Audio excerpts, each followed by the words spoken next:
മോളെ. ആ, അമ്മ ഇതുവരെ കിടന്നില്ലായിരുന്നോ? ഇല്ല, കിടക്കാൻ പോവാ. നീ എന്താ കിടക്കാതിരുന്നേ? നേരെ ഒരുപാട് ആ, വൈകിയില്ലേ? ഞാൻ ഇതുകൊണ്ട് ഉറക്കി കഴിഞ്ഞപ്പം ഒരു നേരമായി. ഞാൻ നിന്നോടൊരു കാര്യം പറയാൻ വന്നതായിരുന്നു. മറ്റൊന്നുമല്ല, നരേഷിനെ കുറിച്ച് തന്നെയായിരുന്നു. നരേഷിന്റെ എന്ത് കാര്യം? അവിടുന്ന് നരേഷിന്റെ അമ്മ വിളിച്ചിരുന്നു. നീ മാപ്പ് പറഞ്ഞ് ചെല്ലുവാണെങ്കിൽ അവർ നിന്നെ ഇപ്പോഴും സ്വീകരിക്കാൻ തയ്യാറാ. അമ്മ, ഞാൻ ഈ ടോപ്പ് ഒന്ന് മാറ്റിക്കഴിഞ്ഞാലേ എന്റെ പുറത്ത് കുറച്ച് പാടുകളാണ്. അവൻ ബെൽറ്റ് വെച്ച് തല്ലേന്. നിങ്ങൾക്കത് കണ്ടിട്ട് ഒന്നും തോന്നണില്ല? ഒരു പ്രശ്നമായിട്ടും തോന്നണില്ല? ഞാൻ അവിടെ കിടന്ന് ചത്താലും നിങ്ങൾക്കിപ്പോ എന്താലേ? നിങ്ങൾക്ക് നിങ്ങളുടെ അഭിമാനം, കുടുംബത്തിന്റെ അന്തസ്, ഇതൊക്കെയാണല്ലോ വലുത്.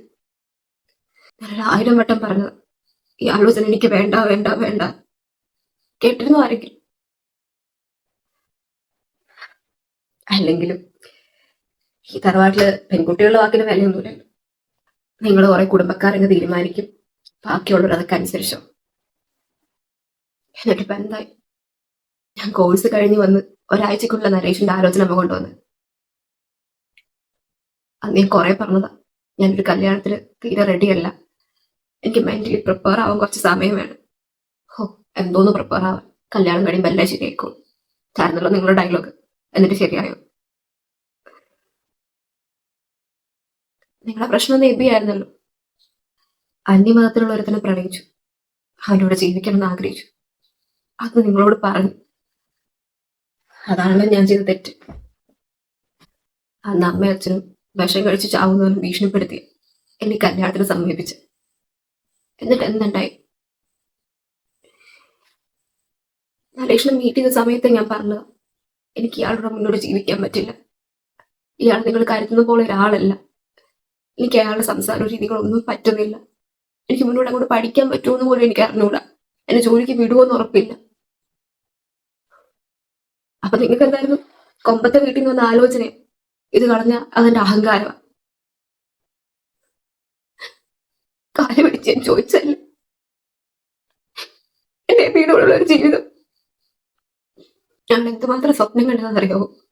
ഒന്നിച്ചുള്ളൊരു ജീവിതം, ഒരു കൊച്ചു വീട്, അതിൽ ഞങ്ങള് കുടുംബവും കുട്ടികളൊക്കെയാണ് ജീവിക്കുന്നത്.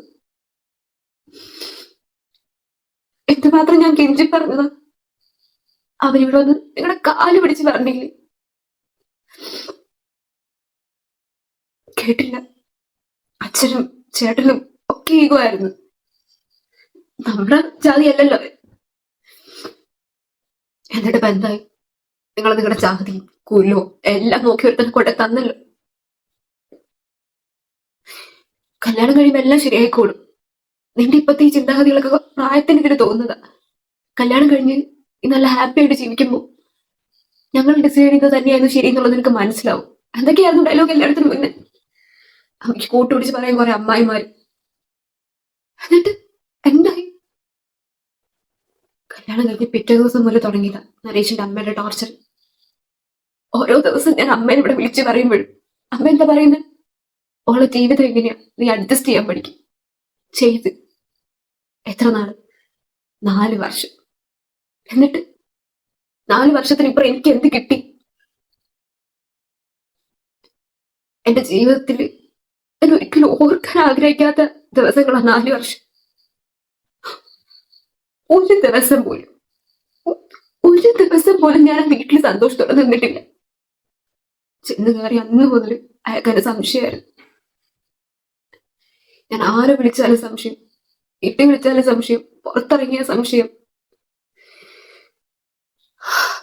എന്തിന്? വീട്ടില് പണിക്ക് വരുന്ന പ്ലംബർ ഇലക്ട്രീഷ്യനെ വരെ കണക്ട് ചെയ്താൽ തന്നെ പറയുമായിരുന്നു. അമ്മയ്ക്കറിയോ, ഒരു പോയിന്റില് ഞാൻ നീതുമോളെ പ്രഗ്നന്റ് ആയിരുന്ന സമയത്ത് ഈ കൊച്ചെന്റെ തന്നെ ആണോടി അയാൾ ചോദിച്ചിട്ടുണ്ട്. ഇതൊക്കെ സഹിച്ചു ഞാൻ അവിടെ നിന്നു. നിങ്ങൾക്ക് വേണ്ടി, നിങ്ങളുടെ അഭിമാനത്തിന് വേണ്ടി, എന്റെ കൊച്ചിനൊരു അച്ഛനുണ്ടാവണം എന്നുള്ളതുകൊണ്ട്.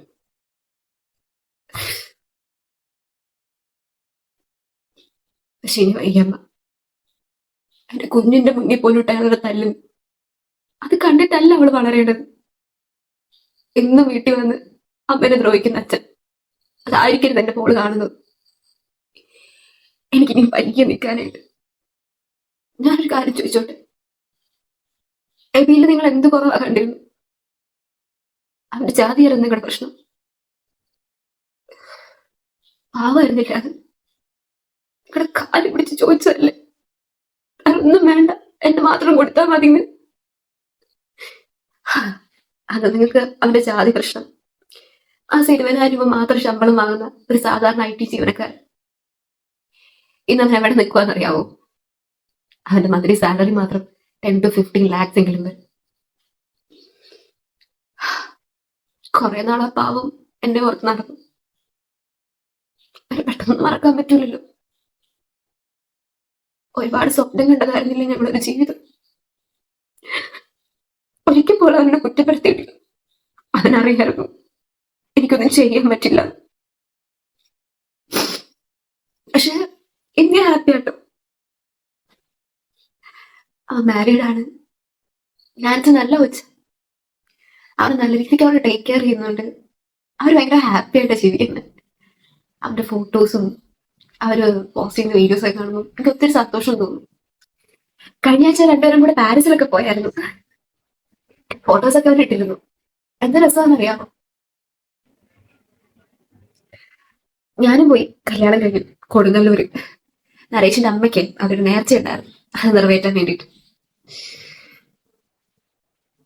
അമ്മ പണ്ട് കൊച്ചിലെ പറയാറുന്നല്ലോ, നിന്റെ ആഗ്രഹങ്ങളൊക്കെ നീ കല്യാണം കഴിഞ്ഞിട്ട് ഭർത്താവിനോട് പോയി തീർത്തോ. എനിക്ക് അവിടെ പോണേലും കല്യാണം കഴിഞ്ഞിട്ട് ഭർത്താവിനോട് പോക്കോ. പോയി ഞാൻ കുറെ അടുത്തുള്ള മാർക്കറ്റില് പച്ചക്കറി വാങ്ങാൻ, അപ്പുറത്തെ ഹോസ്പിറ്റലില് മരുന്ന് വാങ്ങാൻ, പിന്നെ ഇതുപോലെ പ്രഗ്നന്റ് ആയിരുന്നപ്പോ തൊട്ടടുത്തുള്ള ഗവൺമെന്റ് ഹോസ്പിറ്റലില് പോയി ഞാൻ ഒരുപാട്. അങ്ങനെ എന്തിനായിരുന്നു ഇതൊക്കെ? നിങ്ങൾ ഒരിക്കലെങ്കിലും നിങ്ങളുടെ മോളായ എന്റെ സന്തോഷം ആഗ്രഹിച്ചിട്ടുണ്ടായിരുന്നു? കുടുംബത്തിന്റെ അഭിമാനം, നാട്ടുകാരെന്ത് പറയും, ഇതൊക്കെ തന്നെയല്ലായിരുന്നു. എന്നിട്ട് അവസാനം ആർക്ക് പോയി? എനിക്ക് പോയി. പിന്നെ ഞാനും നീതുമോളും ഇവിടെ വന്ന് നിന്ന് നിങ്ങൾക്കൊരു ബാധ്യതയാവും എന്നുള്ള പേടിയുണ്ടെന്ന് തോന്നുന്നു. ഏട്ടനും ഏട്ടത്തിക്ക് ആ ഒരു പേടിയുണ്ട്. വിഷമിക്കണ്ട, ഞാനൊരു ജോബ് ആപ്ലിക്കേഷൻ ഇട്ടിട്ടുണ്ട്. അത് ഏകദേശം അപ്രൂവ് ആയ പോലെ നെക്സ്റ്റ് മന്ത് തന്നെ ജോയിൻ ചെയ്യാം. ഞാൻ നീതുമോളെയും കൂട്ടി ബാംഗ്ലൂരേക്ക് മാറും. ഞങ്ങളുടെ ലൈഫിൽ എന്താണേലും ഇനി ഞങ്ങൾ മാത്രം മതി. അഭിപ്രായം പറയാനായിട്ട് കൂടുതലാരും വരണമെന്നില്ല. പിന്നെ എനിക്ക് അമ്മയോട് ഒരു റിക്വസ്റ്റ് ഉണ്ട്. എനിക്ക് താഴെ ഒരാളുണ്ട്. അറ്റ്ലീസ്റ്റ് അവളുടെ കാര്യത്തിലെങ്കിലും അവളുടെ ഇഷ്ടം അനുസരിച്ച് നിങ്ങൾ ചെയ്തു കൊടുക്കണം. എന്നെ പോലെ ആയിത്തീരരുത് അവളുടെ ജീവിതം. ഒരുപാട് ലേറ്റ് ആയില്ലേ? അവൻ ചെന്ന് കിടന്നു.